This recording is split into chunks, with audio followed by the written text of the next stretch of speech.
ओम शांति, ओम शांति। आज के बाबा के 25/4/2020 के महावाक्य हम सभी सुनेंगे। आज के बाबा की मुरली। बाबा कहते हैं, मीठे बच्चे, हर एक की नब्ज देख, पहले उसे अलफ का निश्चय कराओ, फिर आगे बढ़ो। अलफ के निश्चय बिना ज्ञान देना टाइम वेस्ट करना है। प्रश्न है, कौन सा मुख्य एक पुरुषार्थ स्कॉलरशिप लेने का अधिकारी बना देता है? कौन सा मुख्य एक पुरुषार्थ स्कॉलरशिप लेने का अधिकारी बना देता है? बाबा कहते, अंतर्मुखता का। तुम्हें बहुत अंतर्मुखी रहना है। बाप तो है कल्याणकारी, कल्याण के लिए ही राय देते हैं। जो अंतर्मुखी योगी बच्चे हैं वह कभी देह अभिमान में आकर रूसते व लड़ते नहीं। उनको बाबा कहते वो कभी रूसते व लड़ते नहीं। जो अंतर्मुखी योगी बच्चे हैं कभी रूसते लड़ते नहीं। उनकी चलन बड़ी रॉयल शानदार होती है। बहुत थोड़ा बोलते हैं, यज्ञ सर्विस में रुचि रखते हैं। वह ज्ञान की ज़्यादा तिक नहीं करते, याद में रहकर सर्विस करते हैं। ओम शांति। अक्सर करके देखा जाता है, प्रदर्शनी सर्विस के समाचार भी आते हैं, तो मूल बात जो बाप की पहचान की है उस पर पूरा निश्चय न बिठाने से बाकी जो कुछ समझाते रहते हैं, ये कोई की बुद्धि में बैठना मुश्किल है। बाबा सेवा के जो सेवा का हमारा फील्ड है उसमें बाबा कहते हैं कि जब तक नयों को बाबा का परिचय नहीं प्राप्त होता और उस पर निश्चय नहीं होता, तब तक बाकी सारी बातें व्यर्थ है। भले अच्छा कहते हैं, परंतु बाप की पहचान नहीं है। पहले तो बाप की पहचान हो। बाप के महावाक्य है, मुझे याद करो, मैं ही पतित पावन हूँ। मुझे याद करने से तुम पतित से पावन बन जाएंगे। यह है मुख्य बात। भगवान एक है, वही पतित पावन है, ज्ञान का सागर है, सुख का सागर है, वही ऊंचते ऊंचे। ये निश्चय हो जाए तो फिर भक्ति मार्ग के जो शास्त्र वेद अथवा गीता भागवत है, सब खंडन हो जाए। भगवान तो खुद कहते हैं, ये मैंने नहीं सुनाया है, मेरा ज्ञान शास्त्रों में नहीं है, वह है भक्ति मार्ग का ज्ञान। मैं तो ज्ञान दे सद्गति करके चला जाता हूँ, फिर ये ज्ञान प्रायलब्ध हो जाता है। ज्ञान की प्रारब्ध पूरी होने के बाद फिर भक्ति मार्ग शुरू होता है। जब बाप का निश्चय बैठे तो समझे भगवानवाच, यह भक्ति मार्ग के शास्त्र है। ज्ञान और भक्ति आधा आधा चलता है। भगवान जब आते हैं तो अपना परिचय देते हैं। मैं कहता हूँ 5000 वर्ष का कल्प है, मैं तो ब्रह्मा मुख से समझा रहा हूँ। तो पहले मुख्य बात बुद्धि में बिठानी है कि भगवान कौन है। यह बात जब तक बुद्धि में नहीं बैठी है तब तक और कुछ भी समझाने से कुछ असर नहीं होगा। बाबा क्या कहते हैं, और बातें हम आगे आगे की समझाते तो उनके ऊपर कोई उसका प्रभाव नहीं पड़ता। सारी मेहनत ही इस बात में है, बाप आते ही एक कब्र से जगाने। शास्त्र आदि पढ़ने से तो नहीं जानेंगे, जागेंगे भी नहीं। परम आत्मा है ज्योति स्वरूप, तो उनके बच्चे भी ज्योति स्वरूप हैं। परंतु तुम बच्चों की आत्मा पतित बनी है, जिस कारण ज्योति पूछ गई है, तमो प्रधान हो गए हैं। पहले बाप का परिचय न देने से फिर जो भी मेहनत करते हैं, ओपिनियन आदि लिखाते हैं, वह कुछ काम का नहीं रहता, इसलिए सर्विस होती नहीं है। निश्चय हो तो समझे बरोबर ब्रह्मा द्वारा ज्ञान दे रहे हैं। मनुष्य ब्रह्मा को देख कितना मूंझते हैं, क्योंकि बाप की पहचान नहीं है। तुम सब जानते हो भक्ति मार्ग अब पास हो गया, बीत गया। कलयुग में है भक्ति मार्ग और अब संगम पर है ज्ञान मार्ग। हम संगम युगी है, राजयोग सीख रहे हैं, दैवी गुण धारण करते हैं नई दुनिया के लिए। जो संगम युग पर नहीं, वह दिन प्रतिदिन तमो प्रधान बनते ही जाते हैं। उस तरफ तमो प्रधानता बढ़ती जाती है, इस तरफ तुम्हारा संगम युग पूरा होता जा रहा है। ये समझने की बातें है ना। समझाने वाले भी नंबरवार है। बाबा रोज पुरुषार्थ कराते हैं, निश्चय बुद्धि विजयंती। बच्चों में टिक टिक करने की आदत बहुत है, बाप को याद करते ही नहीं। याद करना बड़ा कठिन है। बाप को याद करना छोड़ अपनी ही टिक टिक सुनाते रहते हैं। बाप के निश्चय बिगड़ और चित्रों तरफ बढ़ना ही नहीं चाहिए। जब तक नयों को बाबा के ऊपर भगवान पर निश्चय नहीं होगा, उसका और हमारा क्या संबंध है, ये जब तक निश्चय नहीं होगा तब तक बाबा कहते हैं आगे बढ़ो नहीं। निश्चय नहीं तो कुछ भी समझेंगे नहीं। अलफ का निश्चय नहीं तो बाकी बे ते में जाना टाइम वेस्ट करना है। किसकी नब्ज को जानते नहीं। ओपनिंग करने वाले को भी पहले बाप का परिचय देना है। कोई भी प्रोग्राम करते, प्रदर्शनी करते, तब भी अगर नयों को बुलाते हैं तो बाबा कहते हैं ओपनिंग करने वालों को भी बाप का परिचय दो। यह ऊंच ते ऊंच बाप ज्ञान का सागर है। बाप ये ज्ञान अभी ही देते हैं। सत्युग में इस ज्ञान की दरकार नहीं रहती, पीछे शुरू होती है भक्ति। बाप कहते जब दुर्गति अर्थात मेरी निंदा पूरी होने का समय होता है तब मैं आता हूँ। आधा कल्प उन्हों को निंदा करनी ही है। जिनकी भी पूजा करते एक्यूपेशन का पता ही नहीं है। तुम बच्चे बैठ समझाते हो परंतु खुद का ही बाबा से योग नहीं है तो औरों को क्या समझा सकेंगे। बल शिव बाबा कहते हैं परंतु योग में बिल्कुल रहते नहीं तो विकर्म भी विनाश नहीं होते, धारणा नहीं होती है। मुख्य बात है एक बाप को याद करना।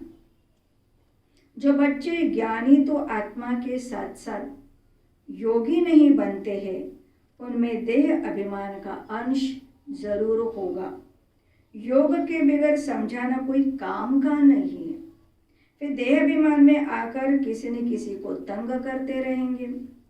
बच्चे भाषण अच्छा करते हैं तो समझते हम ज्ञानी तो आत्मा है।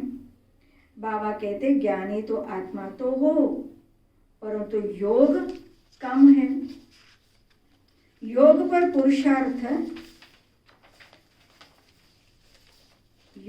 पुरुषार्थ बहुत कम है। बाप कितना समझाते हैं, चार्ट रखो। मुख्य है ही योग की बात। बच्चों में ज्ञान के समझाने का शौक तो है लेकिन योग नहीं है तो योग बिकर विकर्म विनाश नहीं होंगे फिर पद क्या मिलेगा। योग में तो बहुत बच्चे फेल है। समझते हम 100% है परंतु बाबा कहते 2% है। बच्चे कहते कि हम इतना बाबा को याद करते 100% लेकिन बाबा कहते 2% भी नहीं करते। बाबा खुद बतलाते हैं भोजन खाते समय याद में रहता हूँ फिर भूल जाता हूँ। साकार ब्रह्मा बाबा की बातें बाबा कहते थे कि मैं भी भोजन करते समय पहले याद करता हूँ उसके बाद फिर भूल जाता हूँ। स्नान करता हूँ तो भी बाबा को याद करता हूँ फिर भूल जाता हूँ। बलून का बच्चा हूँ फिर भी याद भूल जाती है। समझते हो ये तो नंबर 1 में जाने वाला है। जरूर ज्ञान और योग ठीक होगा। फिर भी बाबा कहते मैं योग में बहुत मेहनत है। बाबा कहते बेशक शिव बाबा मेरे तन में आते हैं लेकिन फिर भी मैं याद भूल जाता हूँ, इसलिए योग में बहुत मेहनत करनी पड़ती है। ट्रायल करके देखो फिर अनुभव सुनाओ। समझो दर्जी कपड़ा सिलाई करते तो देखना चाहिए बाबा की याद में रहता हूँ। बहुत मीठा माशूक है, उनको जितना याद करेंगे तो हमारे विकर्म विनाश होंगे, हम सतो प्रधान बन जाएंगे। अपने को देखे हम कितना समय याद में रहता हूँ, खुद को ही बाबा कहते चेक करो। बाबा को रिजल्ट बतानी चाहिए। याद में रहने से ही कल्याण होगा, बाकी जास्ती समझाने से कल्याण नहीं होगा। समझते कुछ नहीं है। अलफ बिगर काम कैसे चलेगा।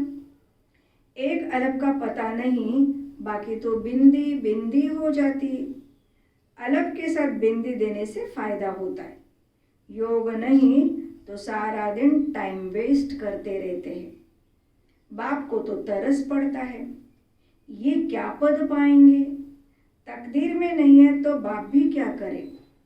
बाप तो घड़ी घड़ी समझाते हैं दैवी गुण अच्छे रखो, बाप की याद में रहो। याद बहुत जरूरी है। याद से लव होगा तभी श्रीमत पर चल सकेंगे।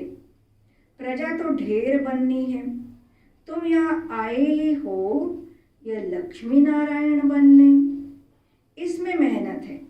बल स्वर्ग में जाएंगे परंतु सजाए खाकर फिर पिछाड़ी में आकर पद लेंगे थोड़ा सा। बाबा तो सब बच्चों को जानते हैं ना। जो बच्चे योग में कच्चे हैं वह देह अभिमान में आकर रूसते और लड़ते झगड़ते रहेंगे। जो पक्के योगी है उनकी चलन बड़ी शानदार होगी, बहुत थोड़ा बोलेंगे। यज्ञ सर्विस में भी रुचि रहेगी।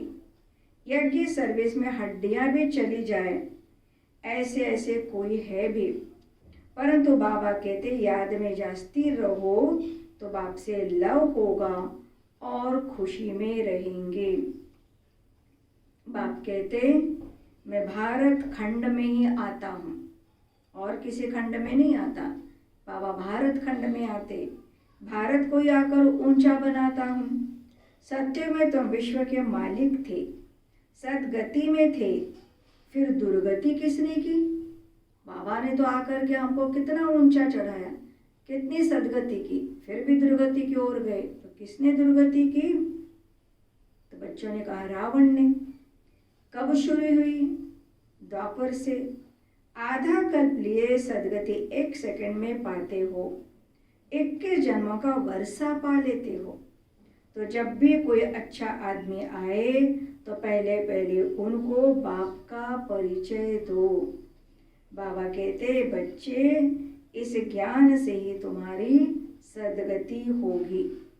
तुम बच्चे जानते हुए ड्रामा चल रहा है सेकंड बाय सेकंड, ये बुद्धि में याद रहे तो भी तुम अच्छी रीति स्थिर रहेंगे। यहाँ बैठे हो तो भी बुद्धि में रहे ये सृष्टि चक्र जो मिसल कैसे फिरता रहता है, सेकंड सेकंड टिक टिक होती रहती है। ड्रामानुसार ही सारा पार्ट बज रहा है। 1 सेकंड पास हुआ, खत्म, रोल होता जाता है। बहुत आहिस्ते आहिस्ते ये ड्रामा की रील फिरती रहती है। यह बेहद का ड्रामा। बूढ़े आदि जो है उनकी बुद्धि में ये बातें बैठ न सके, ज्ञान भी बैठ न सके, योग भी नहीं, फिर भी बच्चे तो है। हाँ, सर्विस करने वालों का पद ऊंचे, बाकी का कम पद होगा, ये पक्का ख्याल रखो। ये बेहद का ड्रामा है, चक्र फिरता रहता है। जैसे रिकॉर्ड फिरता रहता है ना, ऐसे ये सृष्टि का चक्र भी सतयुग, त्रेता, द्वापर, कलयुग युगों में फिरता रहता है। हमारी आत्मा में भी ऐसे रिकॉर्ड भरा हुआ है। छोटी आत्मा में इतना सारा पार्ट भरा हुआ है, इनको ही कुदरत कहा जाता है। देखने में तो कुछ भी नहीं आता, इस समझ की बातें हैं। मोटी बुद्धि वाले समझ न सके। इनमें हम जो बोलते जाते टाइम पास होता जाता, फिर 5000 वर्ष बाद रिपीट होगा। ऐसी समझ कोई के पास नहीं। जो महारथी होंगे वो घड़ी घड़ी इन बातों पर ध्यान देकर समझाते रहेंगे। इसलिए बाबा कहते हैं पहले पहले तो गांठ बांधो, बाप को याद करो। बाबा कहते हैं मुझे याद करो, आत्मा को अब जाना है घर। देह के सब संबंध छोड़ देने हैं। जितना हो सके बाप को याद करते रहो। ये पुरुषार्थ है गुप्त। बाबा राय देते हैं परिचय भी बाप का ही दो। अगर देना है परिचय तो एक निराकार परमात्मा शिव बाबा का परिचय दो। याद कम करते तो परिचय भी कम देते। पहले तो बाप का परिचय बुद्धि में बैठे, बोलो अब लिखो बरोबर बरोबर वो हमारा बाप है। देह से सब कुछ छोड़ एक बाप को याद करना है। याद से ही तुम तमो प्रधान से सतो प्रधान बनेंगे। मुक्ति धाम, जीवन मुक्ति धाम में तो दुख दर्द होता ही नहीं। दिन प्रतिदिन अच्छी बातें समझाई जाती है। आपस में भी यही बातें करो। लायक भी बनना चाहिए ना। ब्राह्मण होकर और बाप की रूहानी सेवा न करे तो क्या काम का। पढ़ाई को तो अच्छी रीति धारण करना चाहिए ना। बाबा जानते बहुत है जिनको एक अक्षर भी धारण नहीं होता, यथार्थ रीति बाप को याद करते नहीं हैं। राजा रानी का पद पाने में मेहनत है, जो मेहनत करेंगे वही ऊंच पद पाएंगे। मेहनत करे तब राजाई में जा सकते। नंबर 1 को ही स्कॉलरशिप मिलती है। ये लक्ष्मी नारायण स्कॉलरशिप लिए हुए है। फिर है नंबर 12, बहुत बड़ा इम्तिहान है। स्कॉलरशिप की ही माला बनी हुई है ना, 8 रत्न है ना, 8 है, फिर है 100, फिर है 16,000। तो कितना पुरुषार्थ करना चाहिए माला में पिरोने के लिए? अंतर्मुखी रहने का पुरुषार्थ करने से स्कॉलरशिप लेने के अधिकारी बन जाएंगे। तुम्हें बहुत अंतर्मुखी रहना है। बाप तो है कल्याणकारी, तो कल्याण के लिए ही राय देते। कल्याण तो सारी दुनिया का होना है, परंतु नंबरवार है। तुम यहाँ बाप के पास पढ़ने लिए आए हो। तुम्हारे में भी वो स्टूडेंट अच्छे हैं जो पढ़ाई पर ध्यान देते हैं, कोई तो बिल्कुल ध्यान नहीं देते। ऐसे भी बहुत समझते जो भाग्य में होगा। पढ़ाई के एम ही नहीं है तो बच्चों को याद का चार्ट रखना है। हमको अब वापस घर जाना है। ज्ञान तो यहाँ ही छोड़ जाएंगे। ज्ञान का पार्ट पूरा हो जाता है। आत्मा इतनी छोटी, उनमें कितना वंडर है, कितना पार्ट है, वंडर है ना। ये सारा अविनाशी ड्रामा है। ऐसे ऐसे भी तुम अंतर्मुखी हो, अपने से बातें करते रहो तो तुमको बहुत खुशी हो कि बाप आकर ऐसी बातें सुनाते हैं कि आत्मा कब विनाश नहीं होगी। ड्रामा में एक एक मनुष्य का, एक एक चीज का पार्ट नोंधा हुआ है। इनको बेअंत भी नहीं कहेंगे। अंत तो पाया है, परंतु यह है अनादि। कितनी चीजें हैं, इनको कुदरत कहे। ईश्वर की कुदरत भी नहीं कह सकते। वह कहते हमारा भी इसमें पार्ट है। बाबा तो कहते हैं कि मेरा भी इस ड्रामा में पार्ट है, मुझे भी आना पड़ता है, मैं भी बंधा हुआ हूँ, इसलिए ईश्वर की कुदरत नहीं कहते। अच्छा, मीठे मीठे सिकिल दे बच्चों प्रति माता पिता बाप दादा का याद प्यार और गुड मॉर्निंग। रूहानी बाप की रूहानी बच्चों को नमस्ते। रूहानी बच्चों की रूहानी बाप दादा को नमस्ते नमस्ते। धारणा के लिए मुख्य सार है। पहला पॉइंट है, योग में बहुत मेहनत है। ट्रायल करके देखना है कि कर्म में कितना समय बाप की याद रहती है। याद में रहने से ही कल्याण है। मीठे माशूक को बहुत प्यार से याद करना है। याद का चार्ट रखना है। दूसरा पॉइंट है, महीन बुद्धि से इस ड्रामा के राज को समझना है।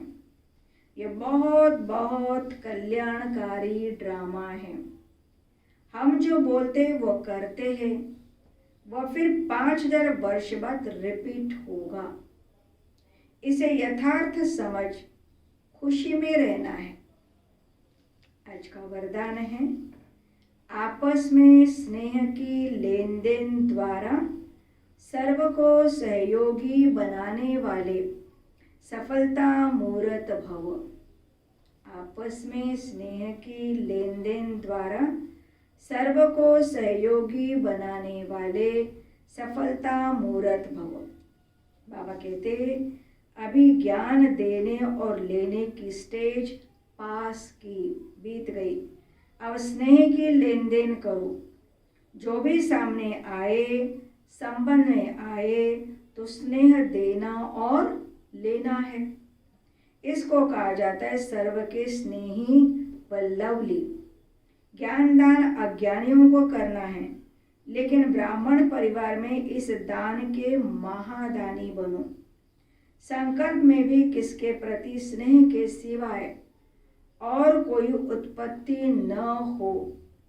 जब सभी के प्रति स्नेह हो जाता है तो स्नेह का रिस्पॉन्स सहयोग होता है और सहयोग के रिजल्ट सफलता प्राप्त होती है।